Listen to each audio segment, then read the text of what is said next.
मला एकच तुम्हाला प्रश्न विचारायचा की मुंडेबाईंचं खरं खोटं पोलीस काढतील काय होत तर पैठणचं नाव तर बदनाम झालं की नाही एवढं सांगा. महिला बसल्यात, तुमच्या माहेरवरनं तुम्हाला फोन आलेले असतील की बसलं हे पैठण घरी अच्छा तुझ्यापर्यंत पोहोचले काय सगळं घडतंय. तुम्ही जर डोळे दाखव हे बघा, अन्याय सहन करणारा अन्याय करणाऱ्याच्या डबल दोषी असतात आणि तुमच्या मागे मी आहे ना का घाबरत नाही. याच्या पुढे जर कार्यकर्त्याला त्रास झाला, महिला भगिनीला जर त्रास झाला, हा रामराजे काळा कोट घालून कोर्टात उभं राहील तर मी वकील काय करायचं. पोलिसाच्या बदल्याची दम देऊन त्यांना पोलिसांना नाडवणे याच्यात काही राजकारण म्हणत नाहीत साहेब.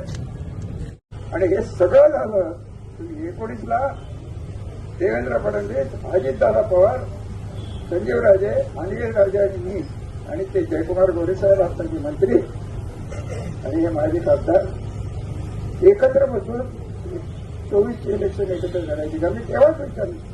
तेव्हाही देवेंद्र साहेब म्हणले रामराजे मी थांबवून अजून काय तुम्हाला पुरावा पाहिजे. साक्षात आत्ताचे मुख्यमंत्री केस पाहायला माझ्या बाजूने होते त्या काळात, म्हणून मी परवाच्या केसमध्ये म्हणलं जरी त्यांनी तथाकथित क्लीन चिट दिली असेल, अजूनही कदाचित आले तर ते बोलतील काय बोलायचे, त्यांचे ते हक्क आहेत. परंतु त्यांच्या न्यायबुद्धीवर माझा विश्वास आहे. त्याचं कारण या पद्धतीने मुख्यमंत्री सध्या वागतायत. अख्ख्या भारतात पसरलेल्या या भारतीय जनता पार्टीच्या बदनामीचं मूळ कारण सातारा जिल्ह्यात नाही. हे भारतीय जनता पार्टीला दोन जे भस्मासून इथं तयार झालेले आहेत त्यांच्यावर ते काय करायचं.